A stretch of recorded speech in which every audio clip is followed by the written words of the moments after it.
Hi, my name is Gene Willard. I'm a CIO engagement partner for Tatum, a Randstad company. And today I'd like to talk to you about the introduction in the United States of EMV chip and PIN technology. As a business owner whose company relies on credit card payments, you may be aware that the United States has a credit card fraud rate that is 25% higher than other countries. But do you know why and what you can now do about it to protect your customers and your business?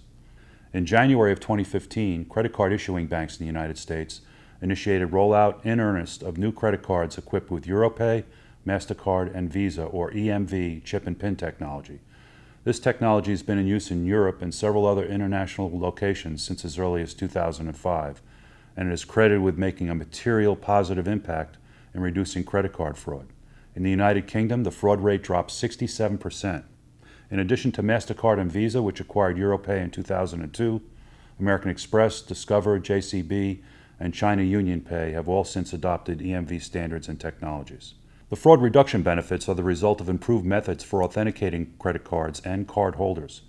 The key change to the authentication process involves cardholder entry of a personal identification number, or PIN, and the use of advanced cryptographic algorithms to provide authentication of the card to the processing terminal and to the card issuer's host system. The capabilities of the terminal equipment and the programming of the card dictate whether or not PIN authentication actually takes place. Without the right equipment to process these new cards, there are no security benefits. As a result of the perceived reduction in fraud, issuing banks have succeeded in pushing through a liability shift that makes merchants liable for any fraud resulting from transactions processed on systems that are not EMV capable.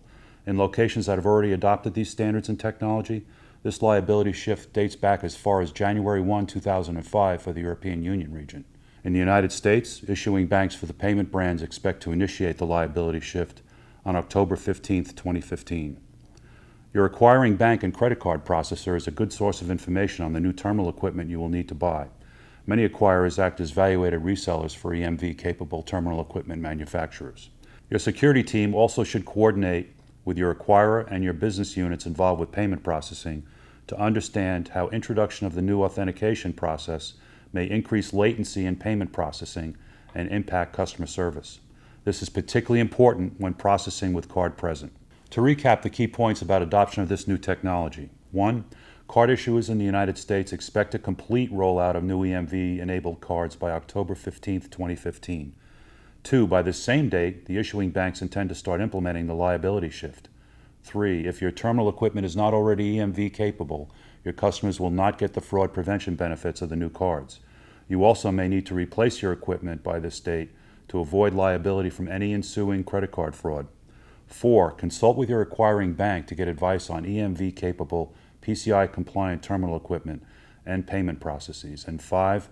Review the impacts of PIN entry on the latency of your payment processing and make adjustments as needed to these processes to minimize customer service impacts.